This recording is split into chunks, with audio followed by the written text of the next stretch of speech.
Tomorrow, you have a chance to safely get rid of an unwanted gun. Well, deputies will actually be able to do it for you, and you can also get a gift card.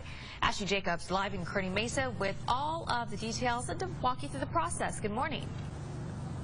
Hey, Nichelle and Dan, this is such an important event because it gets those unwanted guns out of hands that could ultimately end up dangerous. You need to safely get rid of them.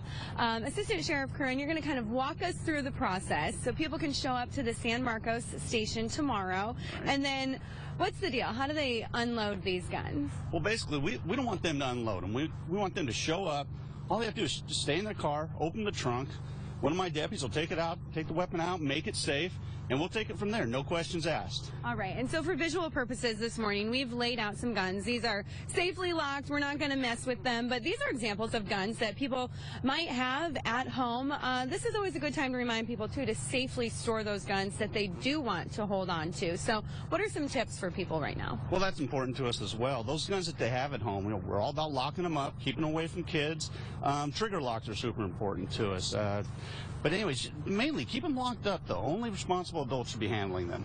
All right, so once people come through, they get in this line, they pop their trunk in, a deputy can get the gun out. What do you then do with all of them that you collect? Well, after we take them out and make sure they're safe, like I said, no questions asked. We're going to run all the serial numbers, make sure they weren't involved in a crime or see if they were stolen from somebody.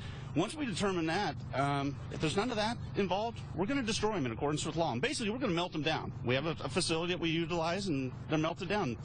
Safe. All right, I really like that you stressed to the no questions asked because people may be afraid to come forward because who knows, maybe they got a gun illegally and maybe decided that no, okay, they need to do the right thing, but you're not going to ask questions, right? They don't even have to get out of their car. What we hope this whole process takes less than 10 minutes. Roll up, pop your trunk, open the back if it's an SUV. One of my deputies will roll in there, they'll take it out, make sure it's safe. If it's a rifle or a shotgun, we're going to give you a $50 gift card from Walmart. If it's a handgun, we're going to give you a $100 gift card from Walmart. And if it's an assault rifle or something, we're going to give you up to $150 for that. We're going to give you that card, send you on your way. All right, always good to have that extra incentive in there. In the past, when you've done this, has it been successful? Do you get a good turnout? Oh, huge. Last one we did in Encinitas, we had almost 900 weapons, unwanted weapons taken off the street. So, yeah, it just gets better and better all the time. It just makes everybody safer. All right, great. Thank you so much. So, again, they'll be collecting those guns in San Marcos.